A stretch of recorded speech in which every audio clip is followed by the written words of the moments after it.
welcome. Can you guys hear me? Eric, Abigail, how are you? Good, how are you? I'm just dandy. Nice to see everybody. This is LSAT Gimmicks that are holding you back. I see that Abigail and Eric are already kind of manning the chat. You can converse with both of them over there, either of them over there in the chat. You can ask questions from me as well.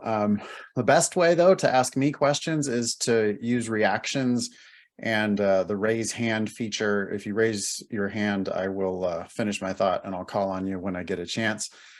The syllabus today is all about bad habits and stuff that you might have learned out there in the LSAT universe, on the internet somewhere probably. And we're going to talk about gimmicks that I think are holding you back. Anybody have questions about anything that's on the syllabus or stuff you've been talking about in the chat or things you've been worrying about? Anybody want to talk to me right now?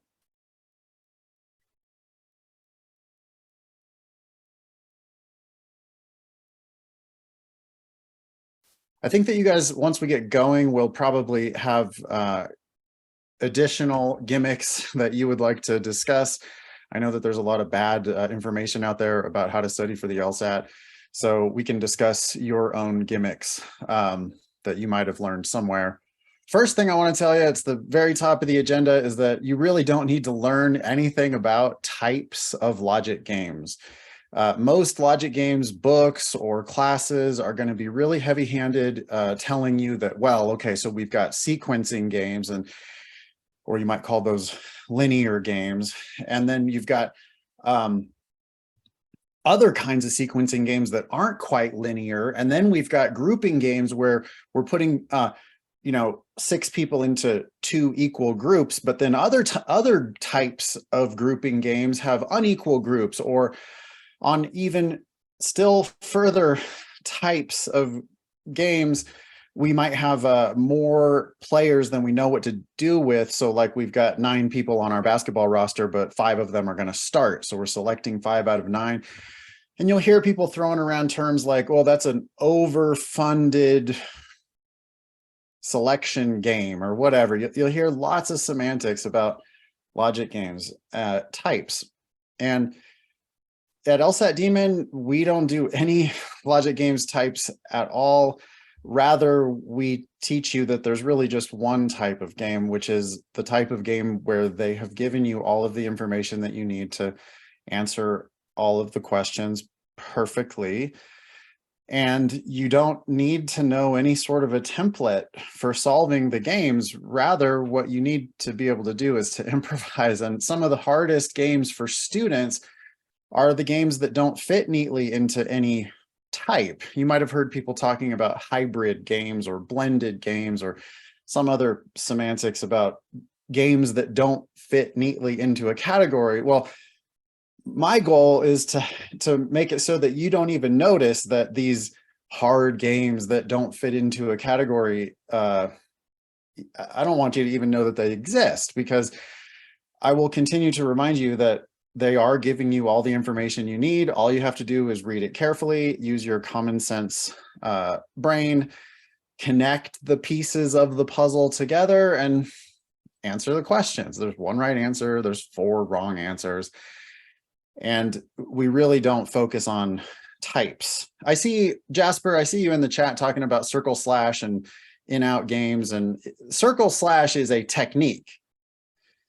In-out games, there's really no such thing. I think in-out is a different technique that you can use to solve certain types of games. But instead of thinking about, instead of recipes, which is what I think when you focus on game types, it's like you're memorizing recipes. I would much rather you just learn tools of, I'm going to continue my food analogy, like cooking tools. Okay, so in and out, yeah, that's a tool that you can use to solve a puzzle. And circle slash, that's a tool that you can use to concoct a solution. But I don't really think that it's useful to think about that as a type of game. Rather, there are just certain situations where you're going to find, okay, yeah, I need to make an in-group and an out-group, or other times you'll just decide, okay, so I'm just going to circle them if they're in and slash them if they're out. Nancy, yeah, I don't think that there are usefully to you. I don't think that it's useful at all that you pay attention to games types. I think that you should just let all that go and rather just practice games. If you do one game at a time, you will get exposed to all of the various diversity of the LSAT logic games, and you'll be comfortable solving all of the puzzles. The truth is, every game is slightly unique. You know, there's 400 of these logic games that we get to practice with. None of them are identical. Sure, you could put them into categories if you wanted, where sometimes we're putting things in order and sometimes we're putting things in groups. But beyond that, every game is going to have its own unique wrinkles. And I don't find it useful at all to be perseverating about types. And yeah, if this means that you're throwing away things that you might have learned from a tutor or an expensive class elsewhere, that's a sunk cost. Your time is your most valuable resource, and I would advise you to just let go of bad investments that you've made. If you have wasted time and money, you can't get the money back probably, but you can certainly avoid wasting more time and money, and you could find a simpler way to do it.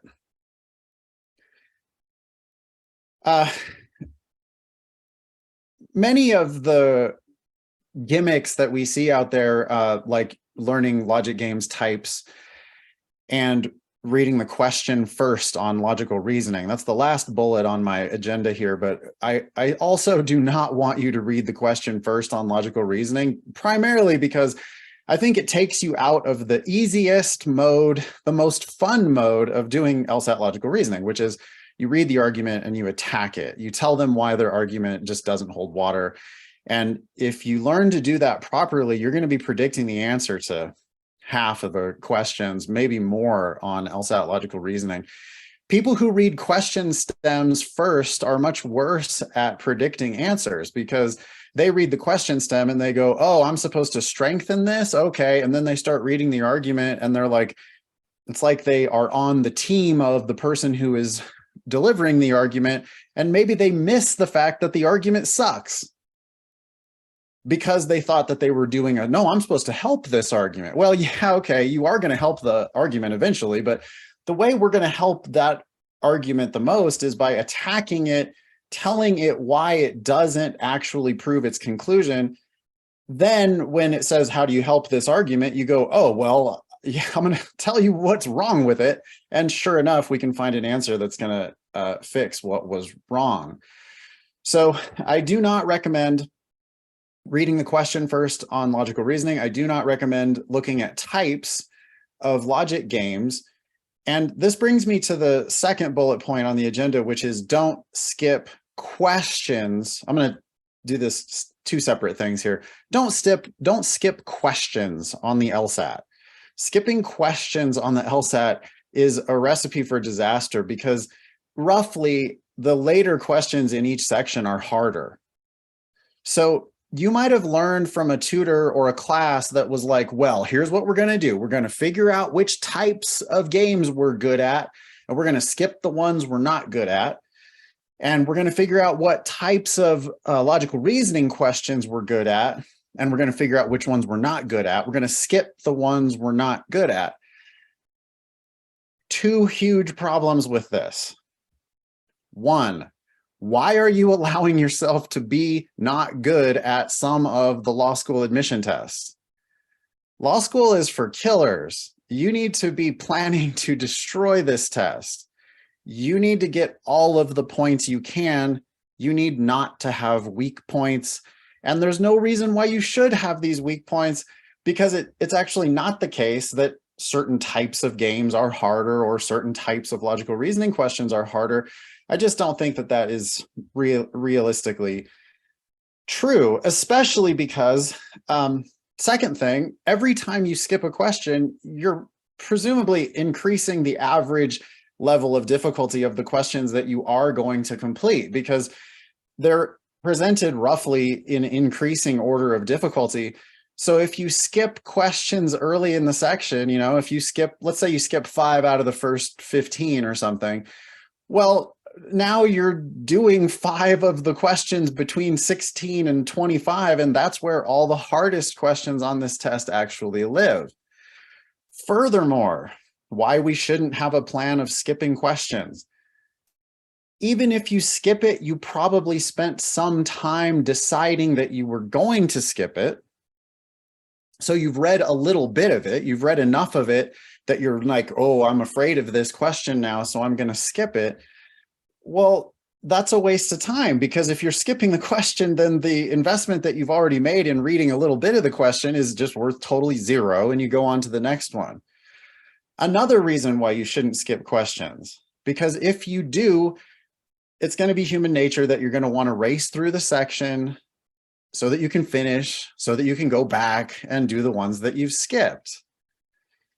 I'm not saying that you should do every question, because I don't care if you finish the sections. This is another myth that you might have seen. It's not a gimmick really, but if you've seen prep programs, books or tutors or classes where they have been encouraging you to manage your time and try to finish the section, that is 180 degrees from what we teach here at LSAT Demon. The reason why we've been able to transform people's scores is that we get them out of the idea of, I have to finish all of these questions. I have to keep my pencil, I have to keep moving. I can't wait. I can't spend too long on any one question. If you do that, you skim the surface, you're going to make all kinds of mistakes. The test is going to seem really hard to you because you're not really getting it. If you do it our way, if you give up on the idea that you're going to finish the sections, then suddenly you are reading carefully. You're actually understanding stuff. When you don't understand something, you reread it because you realize, oh, wow, I am used to understanding things. I need to read that again so that I can actually understand it. And then when you understand it, then the test gets easy. The test gets easy when we read it carefully. The test actually makes perfect sense on the page if you take the time to make sense of it. Don't skip questions on the LSAT. If there's one that you just can't solve, get as close as you can to solving it, pick an answer, and move on to the next one. But that's not skipping. That's doing as much as you can and then moving on. And I would encourage you not to move on too quickly. If you're, you've spent some time on it, let's say you've eliminated a few answers, you're down to just 2 answers, but you can't tell the difference between the two. Well, that might totally be worth spending another 45 seconds or a minute and a half in order to actually figure out which one's right and which one's wrong.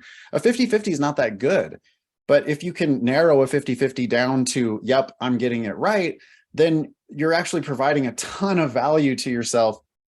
It's a tragedy when people are like, oh no, I can't spend any more time on this question, and then they settle for a 50-50. That's just not good enough. That's not going to get you to your goals. Let's see. Let me take a quick pause. Somebody had a hand up for a second. Anybody want to talk to me now? Eric, Abigail, am I missing anything in the chat? Or have you thought of anything that I ought to touch on before I just keep going with these bullets?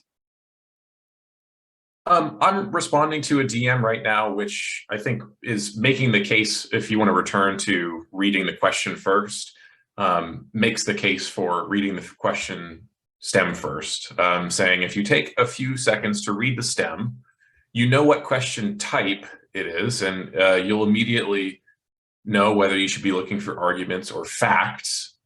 So it seems like it takes the guesswork out of what you should be looking for in the stimulus. Okay, except that the stimulus is not that long. Do you really need it to be shorter to understand it? I don't think you do. Every bit of it matters. This is just not a game of like looking for the important part. Well, in an argument, it's all important. What's your evidence? What's your conclusion? Does the evidence actually support the conclusion? All of it matters. So I'm going to have to read the whole thing. How does it give me an advantage to know that it's a strengthened question versus a weakened question versus any other type of question? Okay, so if there's not an argument, well, then so what? I mean, in that situation, I still need to know all the facts, right? Like, how do I pick an answer for a must be true question or resolve a paradox or whatever if I don't understand the totality of the facts that were presented? I don't know. I'll give you an example of how knowing the question stem first can hurt you. On a main point question, sometimes they don't use any indicator words. They don't use any keywords. So you've read the question stem. It says, okay, you got to go find the main point. Now you start reading the argument, but you're scanning it, thus, therefore, so, since, because, all of those keyword indicators, they're not there.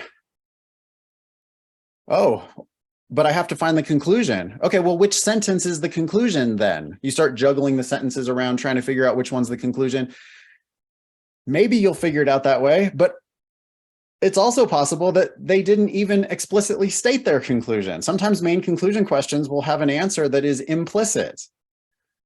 You have to combine the facts together in order to even be able to state the main conclusion in certain cases. That's just one small example of how reading the question first, I still see no benefit. And I see lots of detriments. And I know from my experience that I have helped hundreds of students improve dramatically at logical reasoning by giving up on this silly gimmick that you should read the question first. I really think it hurts you more than it helps you. I think it lengthens the test and makes it harder. Okay. Remember, raise hand, reactions, raise hand, looks like that. I will call on you, I promise. So please don't be afraid to talk to me. I wanted to finish up on bullet point number 2 about not skipping answer choices on the LSAT. You really should read all 5 answers, y'all. If you don't read all 5 answers, it's like you're jumping out of the airplane with your parachute and no backup parachute. It takes 2 mistakes to miss a question. You have to not only pick a wrong answer, but you have to also not pick the right answer. And you might think, well, but I know that B is the answer. It matches my prediction. I'm sure that that's the answer. Yeah, okay, well, let's just skim C, D, and E just to make sure. That's your backup parachute. If you can easily dismiss C, D, and E, or maybe C, D, and E, some of them don't even make sense. That's fine too. Wrong answers don't have to make sense. But you have to read all 5, because if you don't, you're gonna miss a question sometimes where you're really gonna smack yourself upside the head. It's not like, it's a bad tip to say, well, they frequently put the right answer immediately after the most attractive wrong answer. I don't think that's a useful thing to think about, but it is especially devastating to your ego when you go back and review your mistakes and you realize that there were questions that you were so sure of and you didn't read the rest of the answers, and then sure enough, one of the remaining answers was correct. That really sucks. And it doesn't take that long. It takes like 10, 15 seconds just to make sure that you're reading the remaining answer choices. So I would strongly encourage you to read all 5 answers always. You don't have to spend a hell of a lot of time with each answer, but you do want to look at them just to make sure that you can kind of give them the smell test and go, yeah, no, definitely not that, and move on. Daniel's asking specifically about logic games. So here's what I would not do, okay? Let's say the question is asking me which one of the following must be true. And the correct answer, L can't go second, is something that I inferred from my setup, or I inferred it from my world. Yeah, L's never going to go second. I see that answer is there. I knew that L could never go second. That's the answer for sure. Well, Yeah, but how long does it take you to read the rest of the answer choices and just check them? Again, I think it saves you 5 seconds, because the answer choices on logic games are going to be super short, right? Maybe the question was who can't go second. The correct answer is L. The other answers are literally one letter. So does it save you any time from skipping those answer choices? I don't think so. I think you scan it and go, yeah, these other guys, I see no reason why they can't go in that spot. What you don't do is take the time to try to disprove all of those wrong answers necessarily. Okay, if you know the answer on logic games, if you know, yes, this has to be true, or yes, this could be false, or whatever it is, if you know that that is a true statement, then scan the other answers, but pick the one that you were looking at and move on.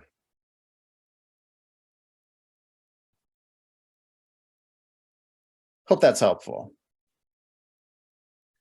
Oh, here we go. Ava, what can I do for you? Hi, and thank you for your time. Sure. So I like I tried to studying for LSAT for the past 6 months, and I was just studying part-time, and I felt like I didn't get any results. I had one prep company and again tutor that was just, let's just focus on games. Past 6 months, I spent so much money. I'm like, this dude is just teaching me one game type.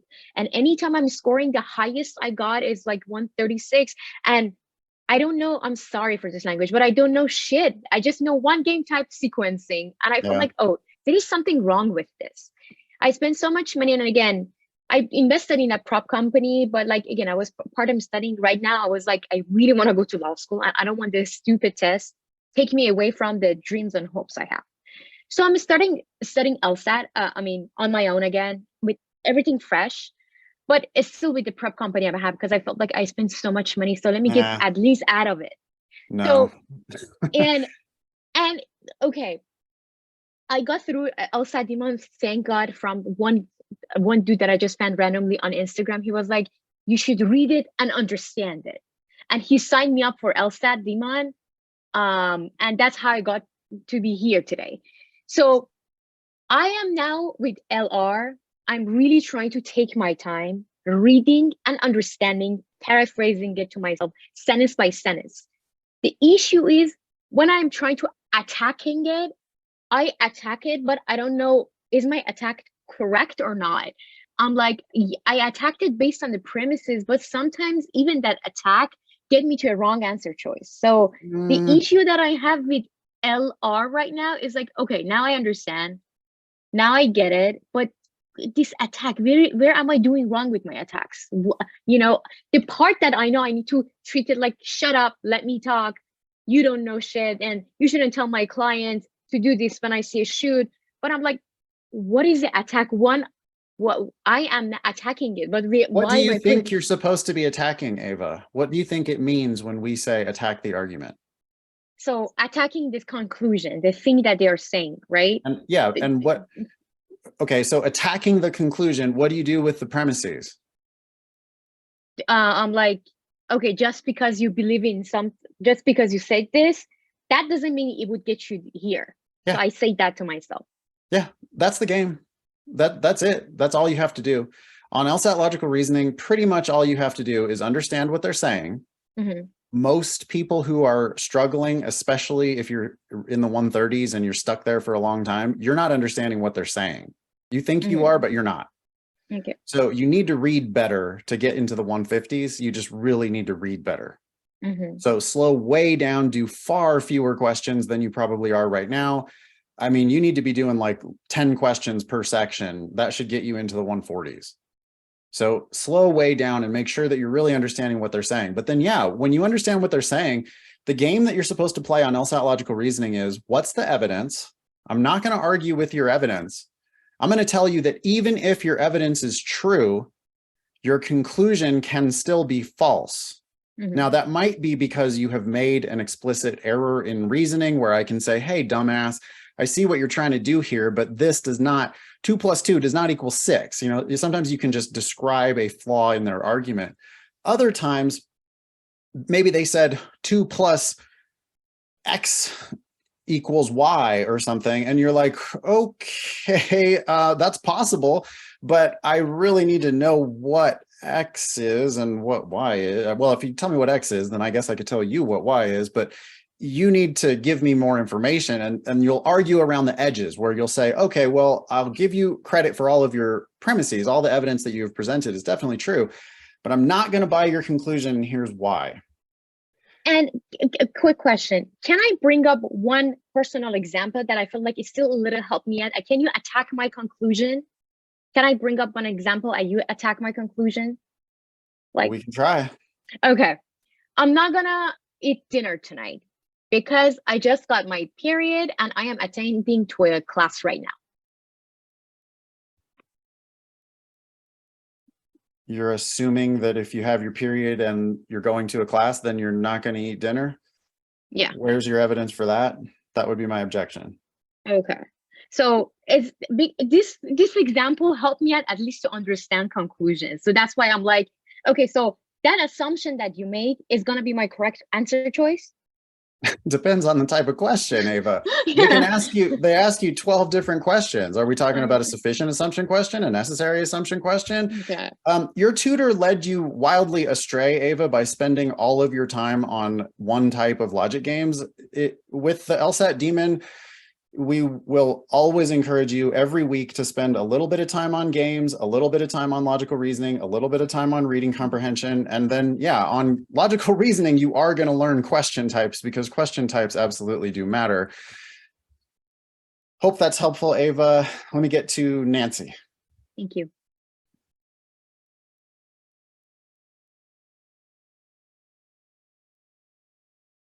Nancy, you're muted if you're trying to talk to me. Okay, so I actually took the Princeton course and I was very overwhelmed by the length of the class because it was like 3 hours, and I kid you not, like my attention span is so short. So I started the LSAT Demon about like a month ago, and I love how like you can do you can like do the questions and drill, and then you have the explanation right away. But I feel like I'm getting very used to that. So now in practice, in timed practice sections, when I do it, I feel like as soon as I like know that a timer is going, like I automatically just freeze because of like the anxiety knowing that I have, a time limit and stuff. That's okay.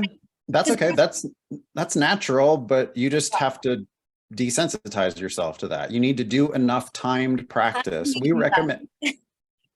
recommend one practice section of each type per week. So you should be doing, this is one full test per week, by the way, but you don't do it all at once. You do a section of games one day, you do a section of logical reasoning another day, you do a section of reading comprehension another day, and you always thoroughly review all of your mistakes.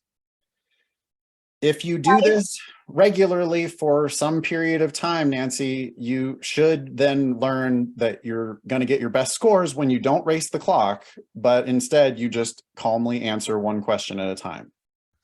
Okay. Thank you. Is that helpful? Yeah, it's helpful. Yeah. I do a lot, and I'm pretty sure this is all of us. Like I do a lot better when I'm not being timed in the drilling. Like it's beautiful and stuff. But then when it comes to the time section, I'm like, damn. Well, you have to turn off the clock. I mean, that's what we recommend is as soon as you start the time section, click the clock to make the clock go away. And you should be doing that on all your practice sections, all your practice tests, and even on the official test, the real test, when you really take the test. I'm not bullshitting, y'all. I want you to turn off the clock on your real test, because that clock is not going to help you answer the questions. The clock is going to be there, changing and giving you new information, even though it's like completely not actionable information. The clock's just going to be like there to bother you. So click the clock, make it go away, and then just calmly answer the questions until the 5-minute warning pops up. At the 5-minute warning, you can guess on the remaining questions in the section and then answer one more question correctly. And that's pretty much it. And I have one last question. Sure. So I know that you mentioned that it's not good to memorize like the types of games. What about with logical reasoning? Or is it like we have to memorize? Question types matter on logical reasoning. Now, let me also say this though. Thank you, Nancy. It's not about tips, okay? This test makes perfect sense on the page. Mm-hmm. I have friends who scored 165 on their very first practice test. I scored 165 on my very first practice test. That's because the words on the page make sense. The questions that they're asking you based on the information that they're giving you make sense. There's one right answer. There's 4 wrong answers. So you can solve logical reasoning questions without regard to type. That said, learning types is going to allow you to understand a little bit closer what the makers of the test are specifically looking for when they ask the same type of question over and over and over. The best example of this is the difference between a sufficient assumption question and a necessary assumption question. They're both assumptions of the argument. They both fit into the argument in some way, but a sufficient assumption correct answer has to prove the conclusion correct, where a necessary assumption correct answer is just simply the one that has to be true according to the author. So necessary assumption questions are much more like must be true questions.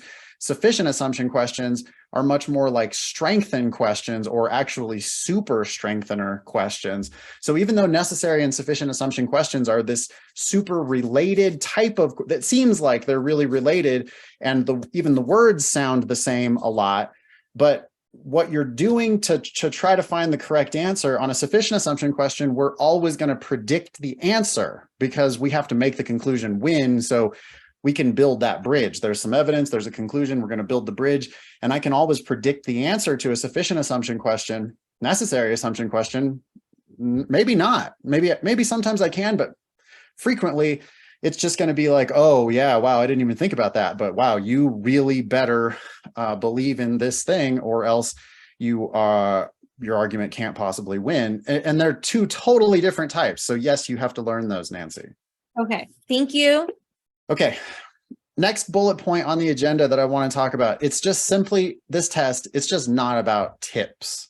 Okay, when you come asking, how do I get better at logical reasoning, or, you know, how do I get faster at the games or whatever? It's like, well, if it was that simple, I wouldn't have a career, right? I would just give you the magic beans, and then you would go grow your magic beanstalk to a 180, and we would be, you know, I wouldn't have a life.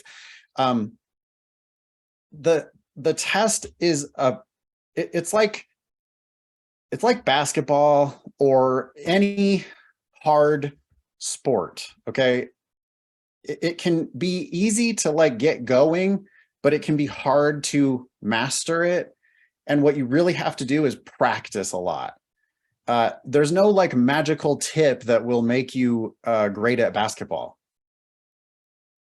but practice all of the various skills in basketball, and yeah, play basketball a lot, and yeah, you'll get a lot better at basketball. If you have a class or a tutor or a book that is really heavily focused on, when you see this, do that, any of those kinds of, like, if it seems too good to be true, it probably is. I will promise you that the test does make perfect sense on the page. Like, you can read it literally and answer the questions without any outside information. And that seems kind of too good to be true. But it's not. That's actually the real truth of the test. But when you hear anybody giving you like a simple, oh, well, if A, then B, it's like, that's just not how this test works. It is a test of reading comprehension always. And it's a test of English always. And it's a test of how hard you can work. And none of those things are going to be solvable by gimmicks. You need to read carefully. You need to be developing a mastery of the English language. You need to take the time to make sure that you're forcing yourself to pick correct answers, not wrong ones. And there are 100 practice tests available. Lucky you. Oh, you're not yet the best you can be at the law school admission test? Well, if you master any large chunk of these 100 practice exams that we have available, you will be dramatically improving your score on the official test. Let me see what Denise has to say. Yeah, so I was just wondering, you said that like we need to practice a lot, but one thing I've heard is that like by just like practicing and like doing questions and retaking tests, our scores won't improve. Like I think it has to do with how efficient we are Yeah. at it. Like, what do you recommend that we do when it comes to like efficiency? Because it's kind of hard when you're like looking at, you know, answers and you're just like stuck and don't know really what to do. Yeah. So you have a Demon free account, at least, Denise, and I'm not sure if you're a subscriber at any of the higher levels, but even Demon free subscribers can see explanations for the questions that you have available to you in the Demon. Every time you struggle with a question, if you're not doing a timed section, if you're just drilling or doing untimed practice, if you struggle with a question, then you need to review the question immediately. If you do a practice test or a practice section, you need to schedule time to review all of your mistakes. And it's from the thorough reviewing of your mistakes that you're going to learn how this test works. And you won't make the same kinds of mistakes on future tests. So I agree that it's not enough to just do test after test after test after test. You need to do a test or part of a test, including maybe just one question from a test. Get it right, figure it out, solve it, figure it out. The solving of questions does teach you about how the test works. If you struggle with a question or you miss a question, then you watch our videos, you read our written explanations, and you use our ask button to email questions to our team of tutors. And that's where the clicks come from. You get these clicks of understanding where you're like, oh, wait, I see. Okay, I picked that wrong answer. Here's why it's wrong. I didn't pick this right answer. Here's why it's right. Here's how I'm going to avoid making that mistake next time. And it might take you 30 minutes to review a single question, but that's okay as long as you get to that click where you go, okay, I get it now. Does that make sense, Denise? Yeah, thank you. You're welcome. Thanks for being here. Daniel. I've actually been using the ask button quite a bit, almost to talk myself into understanding an answer that I didn't prior to actually writing out the question in the chat bubble. I was curious a little bit what you might think of kind of writing a couple paragraphs to get the mind going, and then you realize before you even hit submit, oh wait, I think I now actually understand what's happening. Yeah, if you're writing good enough questions, I think you will answer your own question like half the time.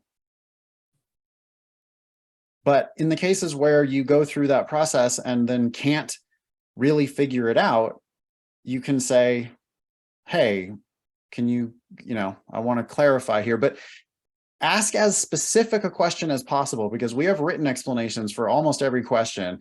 And you should be using that written explanation and then asking questions off of the written explanation so that the tutors can help you understand. And if there's something that's wrong with the written explanations, we'll also make the written explanation better. Thank you, though, for using the ask button, Daniel. That's great. Thank you.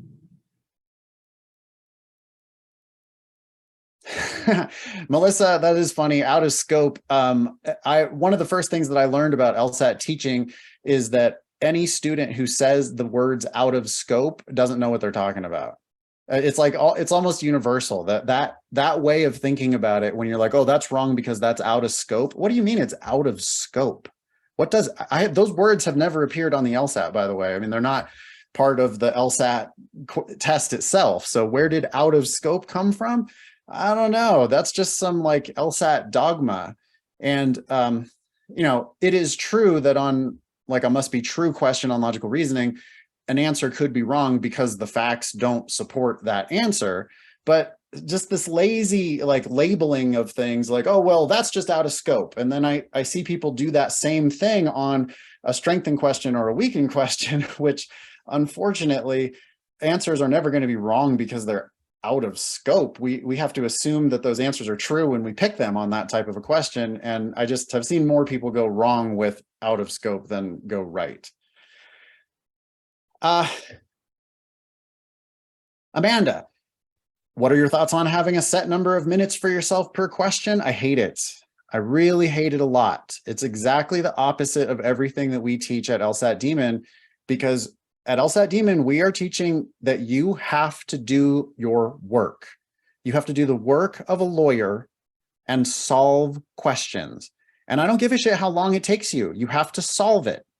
So if you've solved it, then move on. If you haven't solved it, then I don't care how long it's taken you, because maybe you're about to solve it.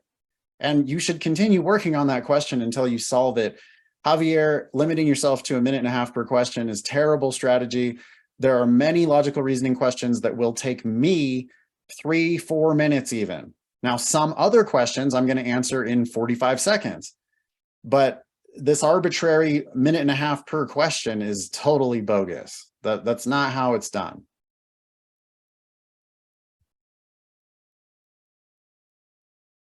I think I've covered everything on the agenda, but I'm sure you all have questions.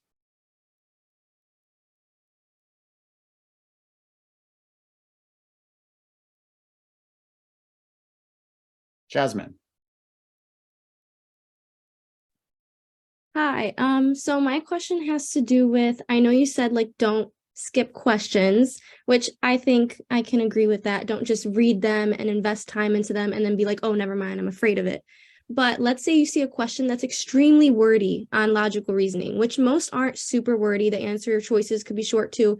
But let's say you see a question that has just every single answer choice is like a paragraph itself. Yeah. And there's some questions that are like that.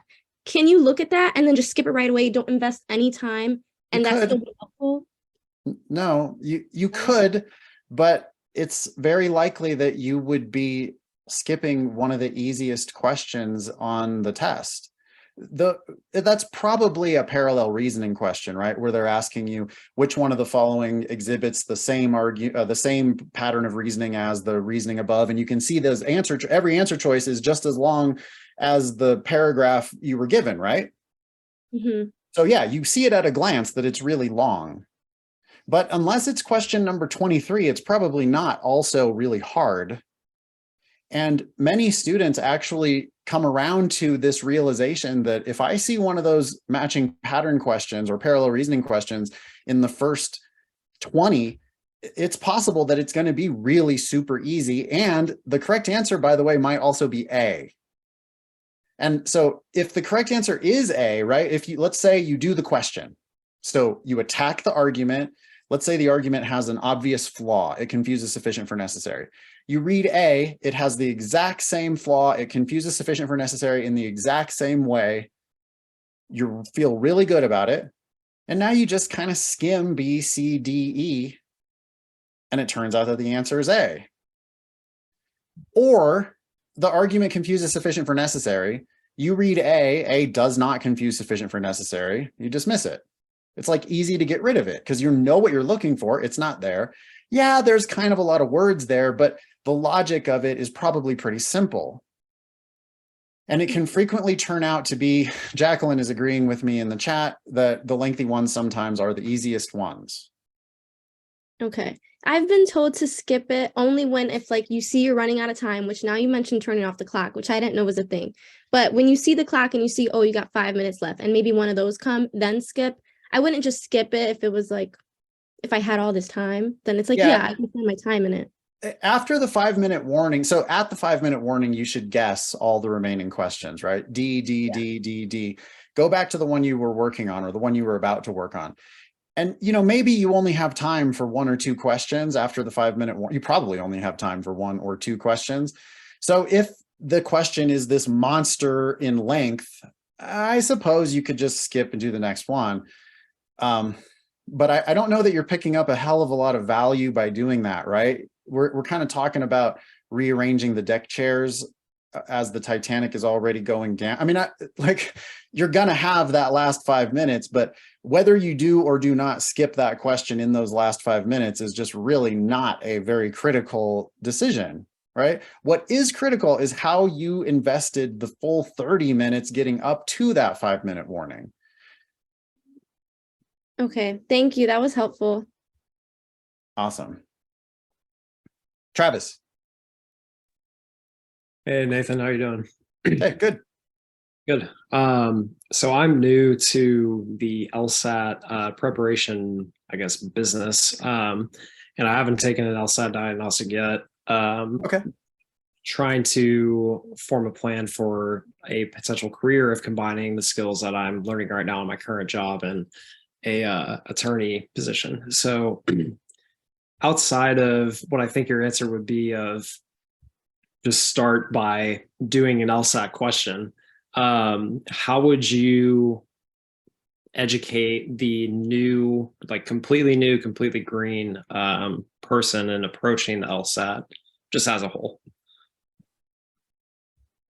Yeah, I mean, really just start with any question. One question at a time, Travis. When I taught live classroom classes, I would do what my family did. My family, they have a great way of teaching kids to swim, which is they get in the pool and then they just throw the kid in the pool. And then they, the kid realizes that it's not drowning and the kid learns to swim. That is what I recommend.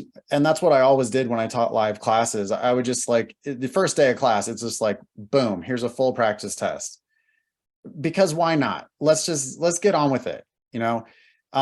Learn that you're going to be tested in 35-minute time sections. Learn that you're going to have a 5-minute warning. Learn that you're going to have to manage your expectations, not manage the clock, but manage your expectations, where I don't have to finish the section. What I have to do is I have to just make sure that I harvest point number 1 and then harvest point number 2 and then harvest point number 3.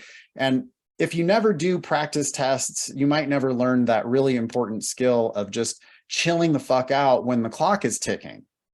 So I do recommend doing a full practice test or a section of a practice test, or just any individual single question where you're not timing yourself. Then, as always, anything that you miss, you've got to review it thoroughly. Like, don't move on to new material if you don't understand the stuff you've already missed.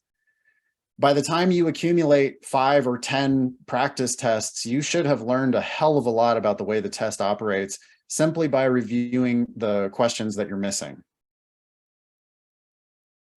Gotcha. Thank you. Yeah, you're welcome. Thanks for being here. Good luck. The Demon Free, by the way, has a couple hundred questions in there. I think it's like 2.5 tests. So there's tons, especially games. There's extra games in the Demon Free, and you can just do all those games. And when you struggle with any of the games, watch the videos. And when you run out of content, then that's time. If you like the way we do it, then that's time to think about a paid subscription for LSAT Demon. Right. I guess just one last question is, do you think it would be useful to just do the LSAT diagnostic or a diagnostic immediately just to see where I am? Yeah, do it in the Demon. The Demon has full practice tests that you can do. And the reason why I would prefer that you do it in the Demon is that you can then watch our videos and read our written explanations and use the ask button so that you can make sure that you understand everything that you're doing. Otherwise, you're like half wasting your time. You would just lose the media review, which really is just the most valuable part. Totally. Yeah. That anybody who goes to Law Hub, like sometimes people are like, well, I'm going to do my tests on Law Hub though, because Law Hub has the official LSAT, the way, the janky software that they use on the official LSAT. I'm going to go to do my tests on Law Hub so that I can use the shitty software. But the advantage of using the shitty software, I'm not sure there even is an advantage to using the shitty software, but there is a huge disadvantage, which is not having immediate access to our videos and our written explanations and the ask button on the questions that you're missing. Alexis, what can I do for you? Hi, so I was originally using the Princeton review, and we're talking about getting rid of all of the gimmicks you were talking about. So I've plateaued since using the Princeton reviews, which is why I'm here. Should I just pretty much get rid of everything I've learned from the Princeton review? Because that includes figuring out what, like if it's an ordering game and an out game, those types of things. I mean, Yeah, I've been doing this for 15 years, and I'm not saying that you have to forget everything from Princeton, but I am telling you that at LSAT Demon, we don't teach very much like stuff. There's not a lot of stuff to memorize. Okay. So all the stuff that Princeton taught you, I question whether it's actually really useful. And what you're going to see at LSAT Demon is this devotion to one question, figure it out. If you can't figure it out, then watch our videos, use our written explanations, email our tutors, and make sure that you feel the click. And it's really not about dogma and any these weird strategies that they've given you. I think that over time you will just let them go. But I have rescued refugees from Princeton and Kaplan and from everywhere over my career. You've been working on real LSAT stuff, right? So the fact that you've been doing actual LSAT questions, that's not bad, that's good. But you can probably forget the stuff that their teacher or their book told you about the test. Their program to me seems oriented toward like raising 140s to 147s. And that's just not what we're trying to do at LSAT Demon. We're trying to raise a 140 to a 165. And that's not going to have anything to do with gimmicks.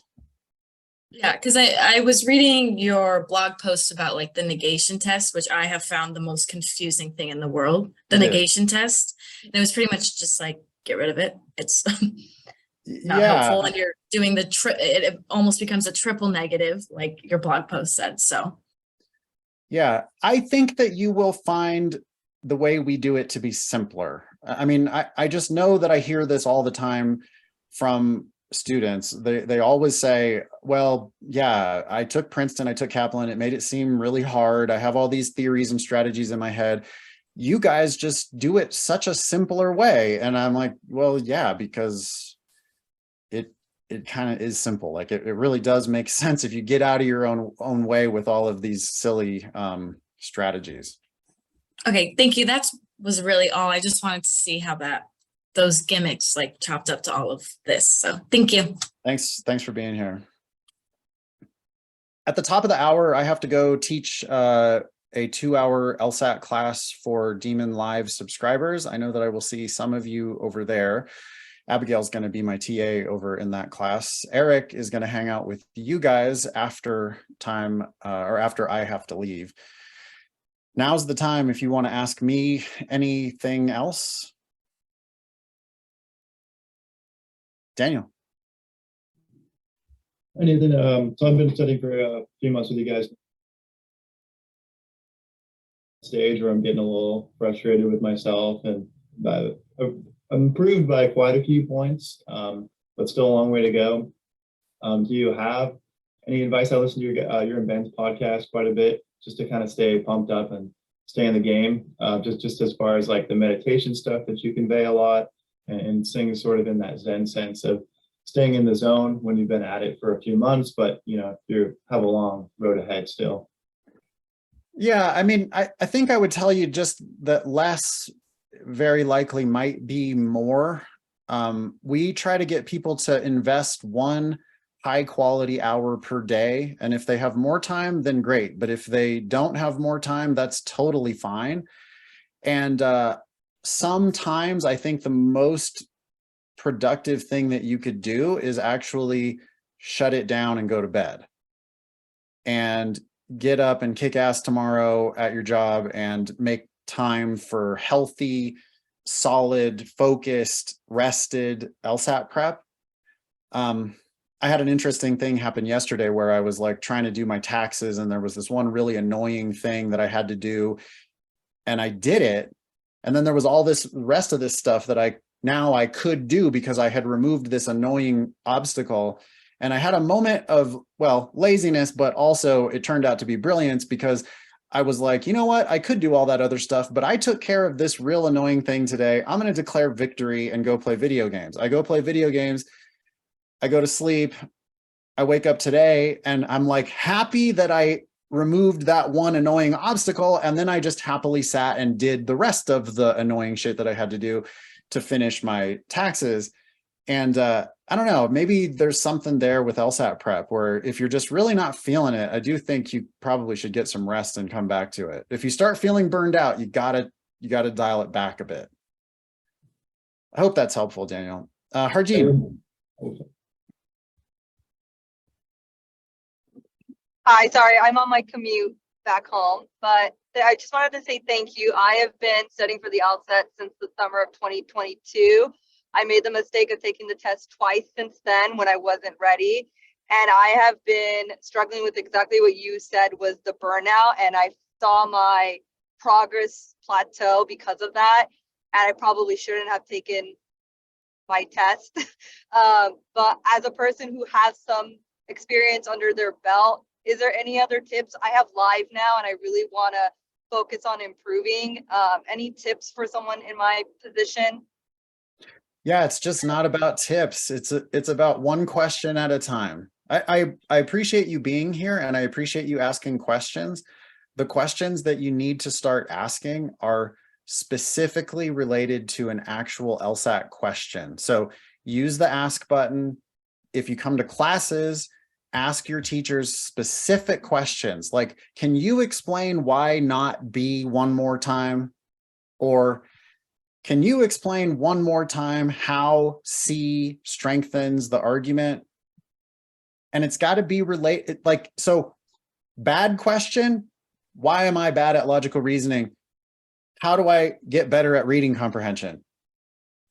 Those questions, I appreciate you putting yourself out there, but they're not a question that's going to actually lead to improvement, because the questions that are going to lead to improvement involve, show me the specific logical reasoning question that you missed, show me the specific reading comprehension passage that you struggled with. Let's talk about exactly why you're dropping your points. The test is going to just point directly at the shit you are bad at. And so that's the stuff that you should be talking to your teachers about. Okay, thank you. Thank you. Okay, so real quick, Nancy and then Molly.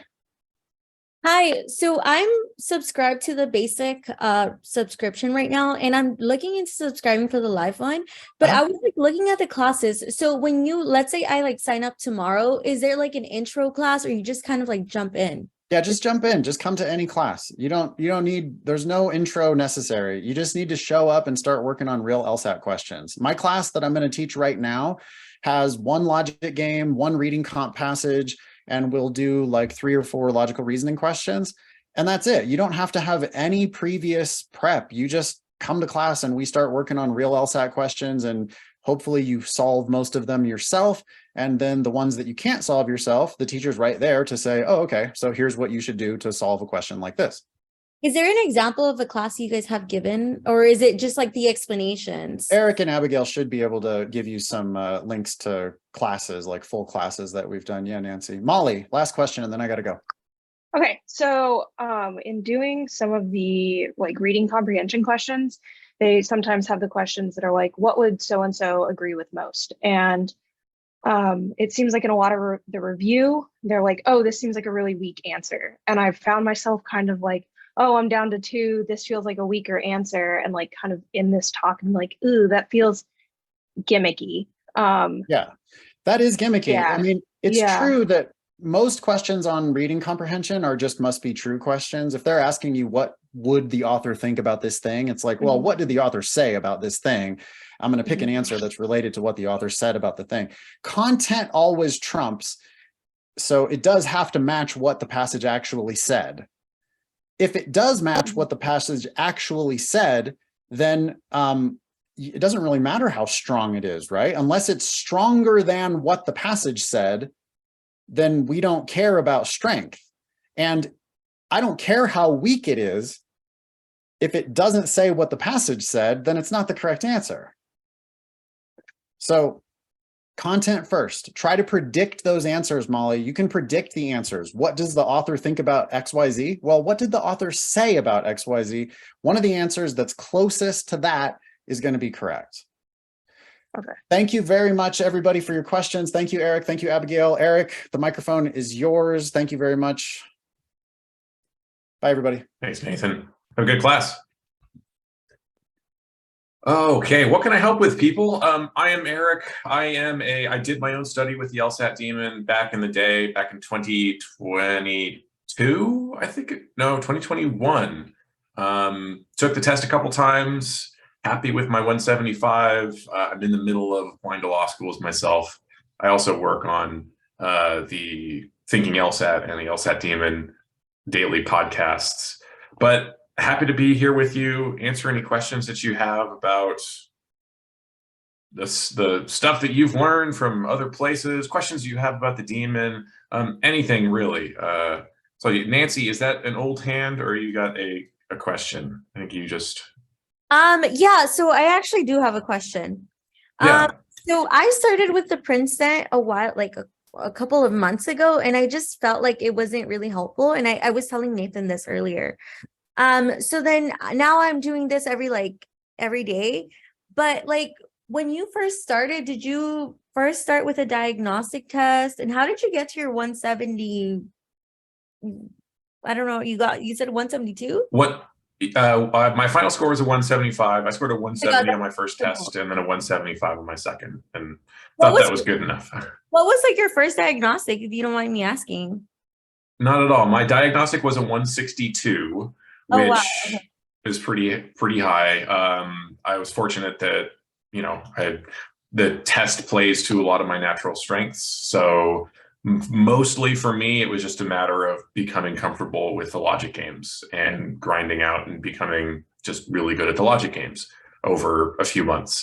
So my journey was not as long as it is for many students, but I still followed the same process and studied the same way that we recommend all of our own students do, which is mix of all three sections, maybe focusing a little bit on your weakest section, not worrying about these gimmicks, not worrying about the time, slowing down and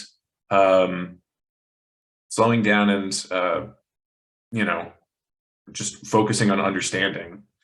And in fact, one of the reasons that I first came to the Demon was the LSAT, the prep company that I first found, that I started with, recommended reading the question stem first on logical reasoning. And that just didn't make sense to me because I had already done pretty well by myself on the LSAT with no prep. And it just made sense to me to read the passage first and answer the question.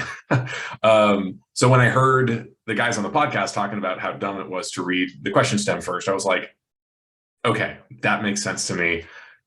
They have a common sense approach, which matches which I think tapped into what I felt my natural ability was.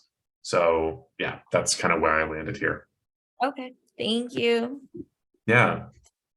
Ava, how are you doing, Ava? We've had some back and forth in the chat, but it's good to talk with you out loud. Hi. Oh my God. So again, sorry that I keep asking questions because, you know, I have been in this journey, and like, again, since May 2020, I signed up with Blueprint, let's say that. And along the way, I felt like with the job I have, I can keep up with their work, with their time. Like it's nonstop back to back. And again, I've been activist for the ongoing protest happening. Again, in Orange County, for the second class, I couldn't keep up with it. And again, I had a tutor, and I felt like, oh, relying on just game type is gonna get me somewhere. Ended up not getting anywhere. And now I am like studying this full time. Things are making sense to me by just reading and understanding one tip from Demon. But it's just, for me, honestly, I do not have any more money to invest in any other prep companies or any tutor. And I started with a diagnostic of 120, 125. And now the highest I was 136. And in January, I was like, okay, so maybe the issue is not like practice test. It's literally me. I need to like understand how this test works. And right now I am in a position that I really want to take this test April. I missed my 2020 cycle, but I don't want to miss 2024.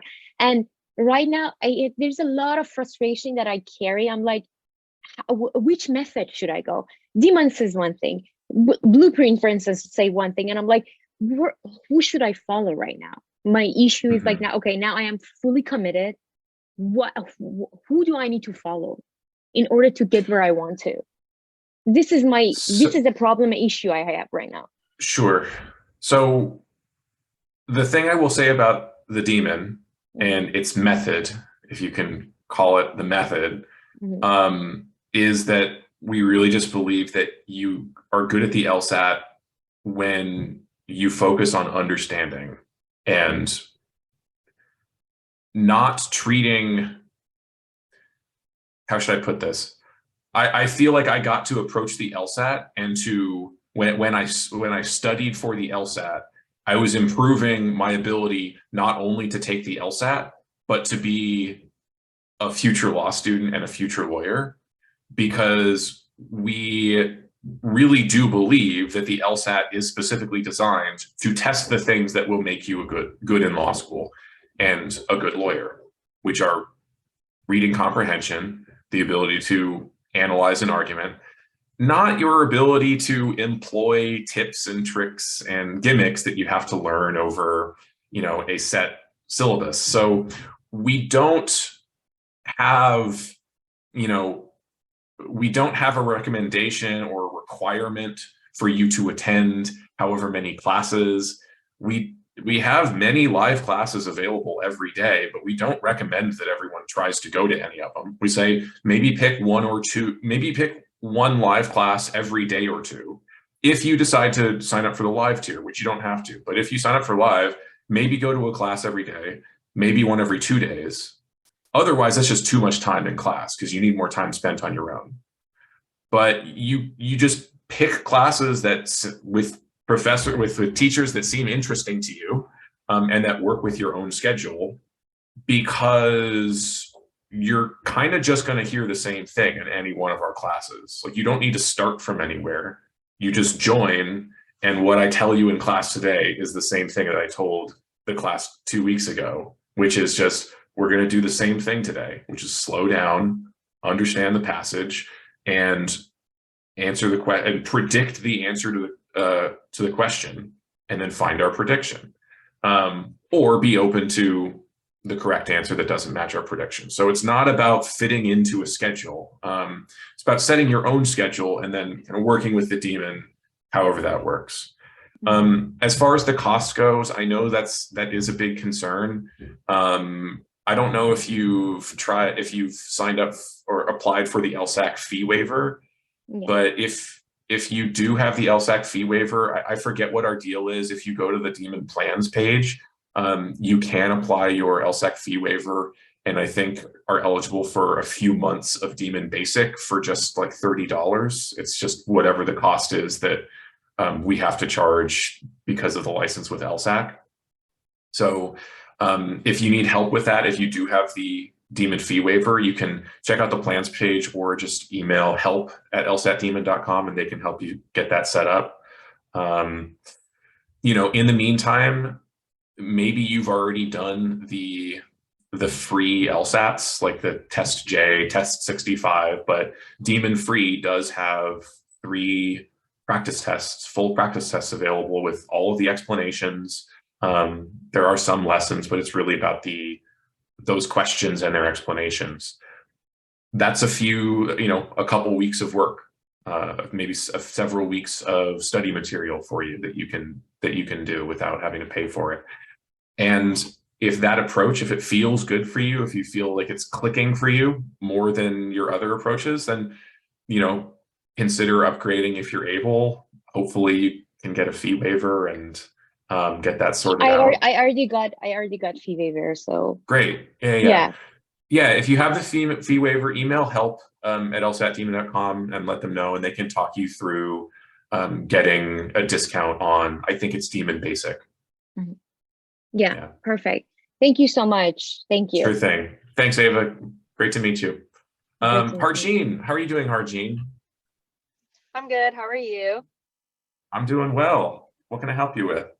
Well, I was in your class yesterday evening.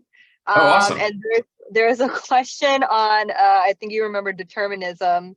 And Yes. it was a logical reasoning, I think question 24. And yeah, I had to just stick for the- around after class. I had to stick around after class with Sharif, and we got into it on like quantum mechanics and some stuff that yeah. he's a physics major. I was not. I was in over my head, but I did my best. Yeah, which is why I mean I bring up that question, because they bring up things about like biology and Darwinism and science, and sometimes like the jargon gets so complex for me that I get lost in the words Yeah. in reading comp and logical reasoning. And for that Sure. question specifically, I knew like the target answer, but there's two answer choices that played with the words of what I was Yeah. looking for. And I think it was B and D, and I ended up picking the opposite one because I couldn't understand the stimulus. And and that's where I learn. I get frustrated, I get burned out, I feel like I can't do this anymore. I've been studying for 8 something months. And so what are your, like, I guess, like, how would you recommend me going about it? Is that where you just take a break and come back? Or, you know, I had to Google like punitive combat. That was a word that was in the reading. Yeah, little things like that, because I'm not a big jargon person. Yeah, so there's a lot of that pops up on reading comprehension on throughout the test. But yeah, reading comprehension on particularly some of the natural sciences passages. For me, there's a lot of jargon that I don't know. Trust yourself that you don't need to understand everything. You really, especially on reading comprehension, you're gonna run into words that you don't understand and jargon that you don't understand. And that's fine. Sometimes, you know, do what you can. If it's just a vocabulary word that you can't understand, there are techniques for trying to figure it out in context or breaking down the word into little pieces to try to sort out what the word might mean. But if it's a piece of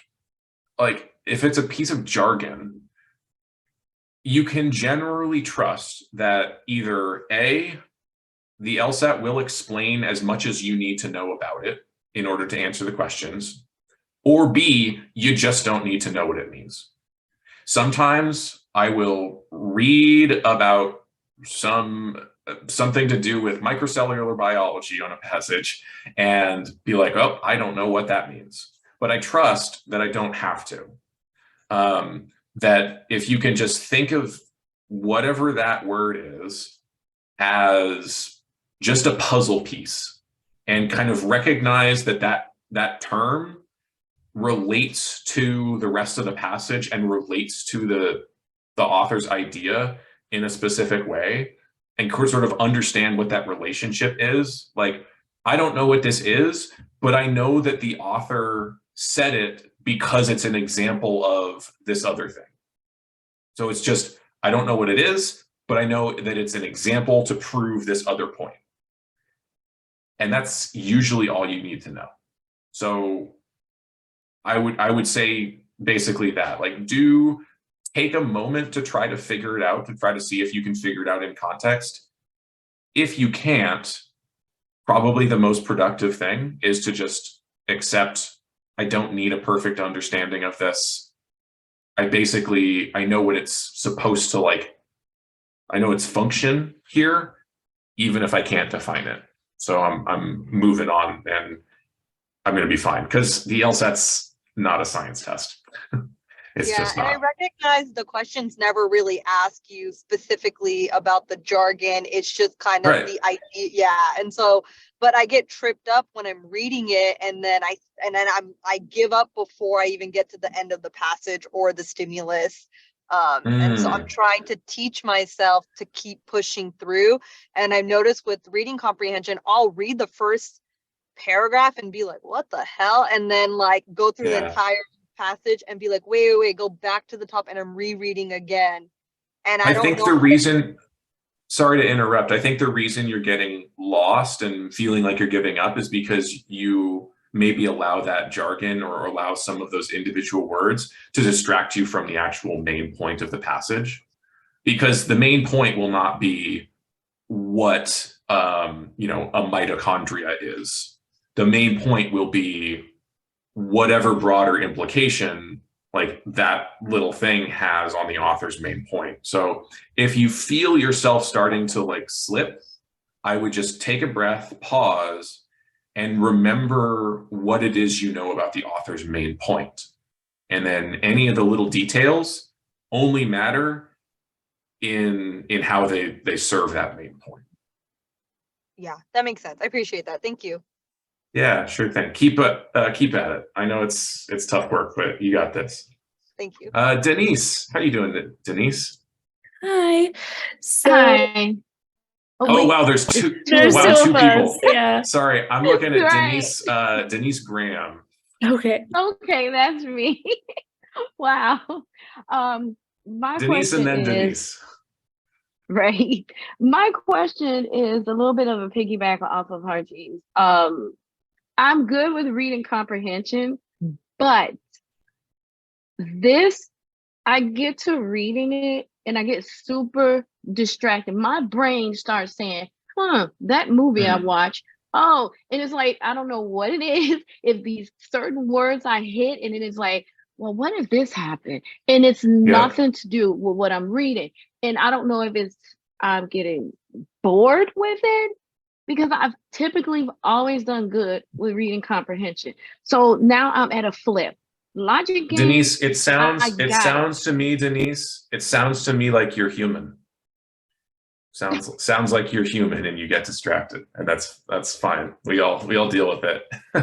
But sorry, I interrupted you. I need to not get distracted. It is, I don't know, as the logic games I'm getting, I can wrap my brain around the logical reasoning. I actually can wrap my brain around that and stay focused. That reading comprehension, I don't know if it, I look at the whole passage and I'm like, oh God, I think that's what it is. I dread having to do it. And once I get started, I think my mind just does whatever it wants to do. Yeah. Supernatural.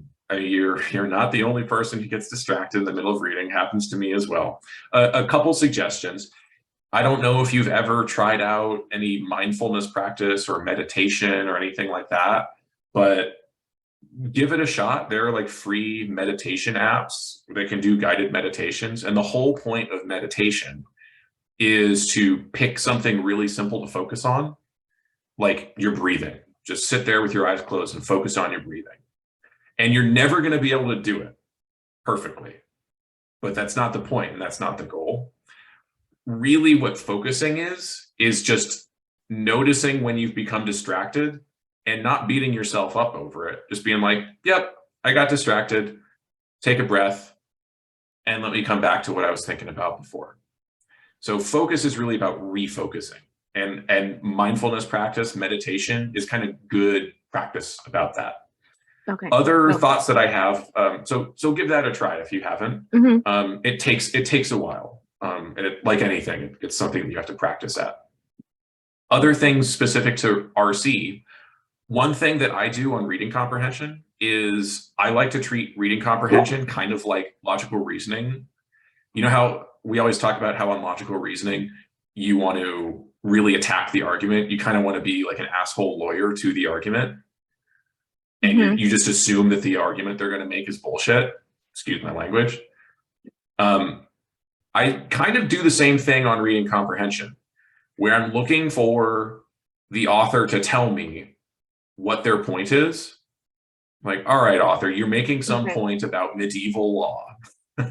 I didn't know I had to be interested in medieval law, but you're wasting my time with this. So as long as you're wasting my time talking to me about medieval law, I'm going to hold you to a high standard. Like whatever it is that you're trying to tell me, you really got to prove it. So I'm sort of like attacking those passages, kind of like I'm attacking an LR passage.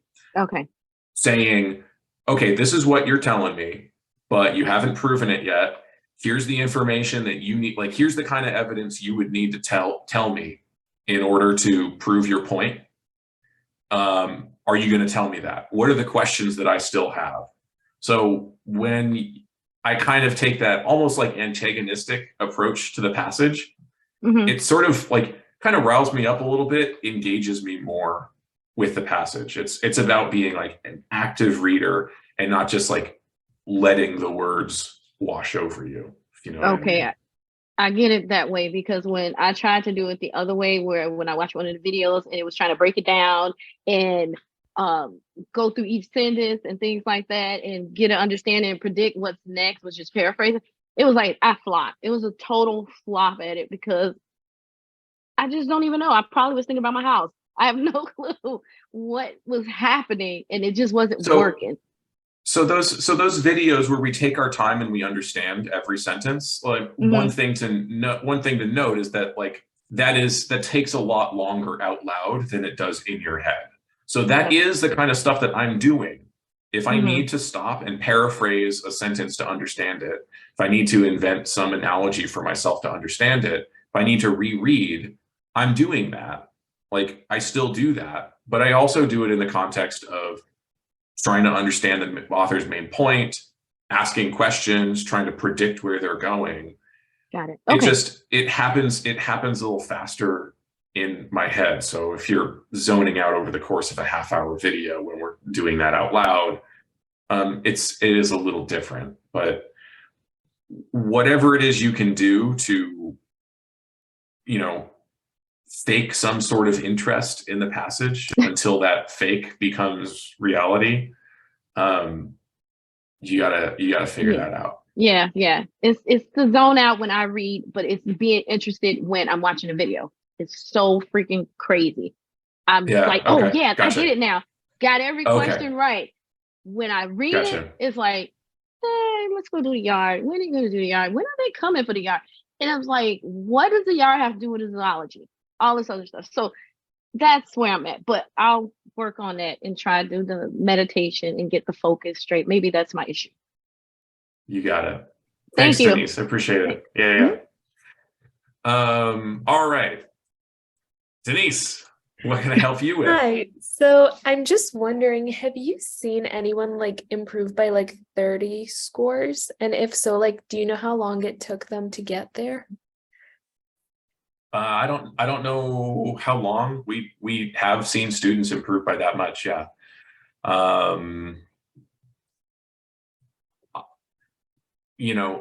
Some students take years, some take several months.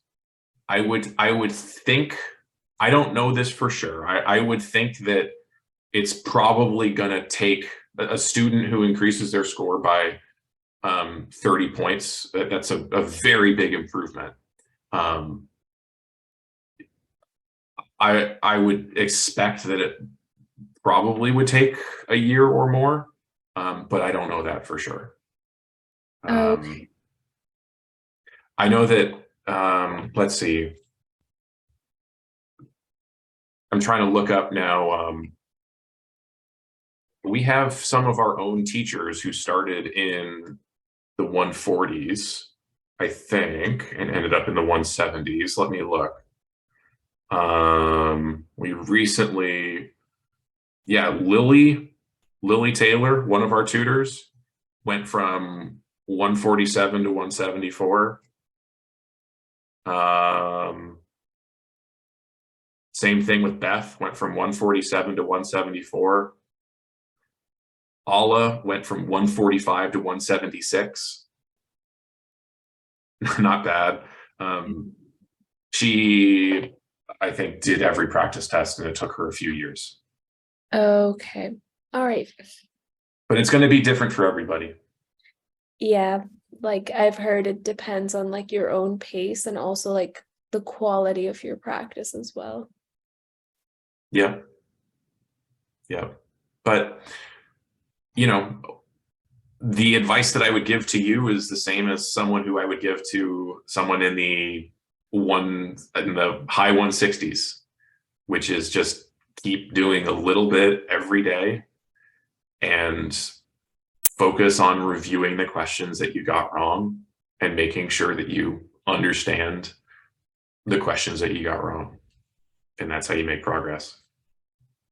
Thank you. Thanks, Denise.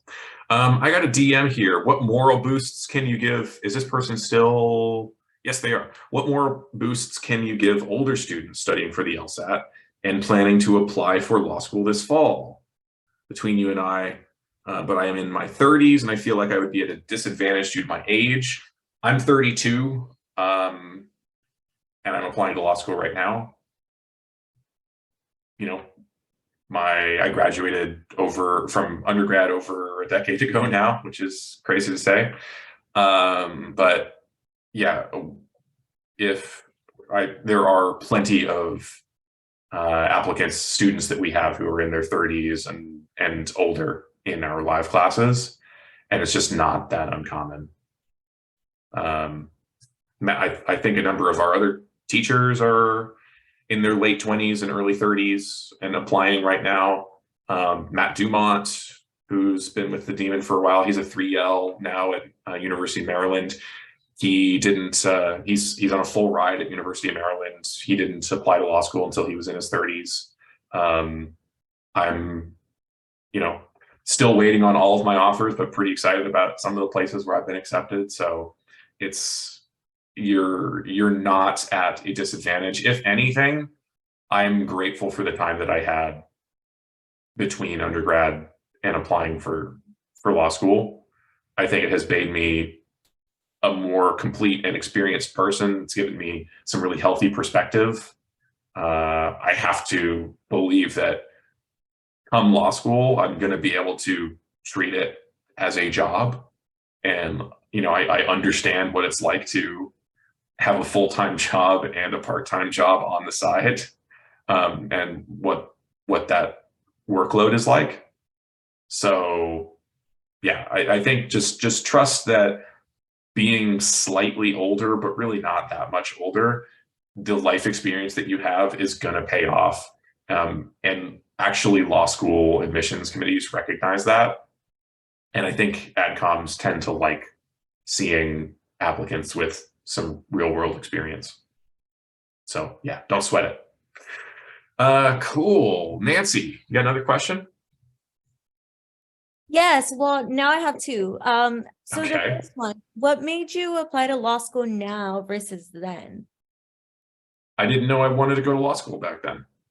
It was something several years ago started thinking about, and just the idea of law school and kept percolating in the back of my mind and kind of couldn't stop thinking about it. And then reached a point in my life where I realized it was time for me to move on from my past career and apply to law school. But yeah, at the time that I graduated, it wasn't, I had a different career path in mind. So it's just a change. That's awesome. And then my next question was about the waiver. So I have the fee waiver and I used it up with the basic. But once that's up, am I allowed to get the discount on the other ones, like the premium and the live? Or does the waiver just stop? I don't know about that. Sorry. I would reach out to help at LSATdemon.com and ask them. Not sure. Sorry. Anyway. Sure. Any other questions for me while I'm here? Lisbeth, did you have your hand up briefly? What do I answer? Yeah, it was a question regarding what you did in your meantime. To kind of help garner experience or anything, whether that be real world experience that kind of helped you with skill sets that you might need to become a lawyer. Yeah, like I said, I didn't know I was interested in becoming a lawyer, so I didn't do anything with that in mind. I just I had a different career and I was doing that. So any of my experience was just based out of doing that work and trying to pursue that career. So I didn't do anything to try to specifically gain the right type of experience, if that's what you're asking.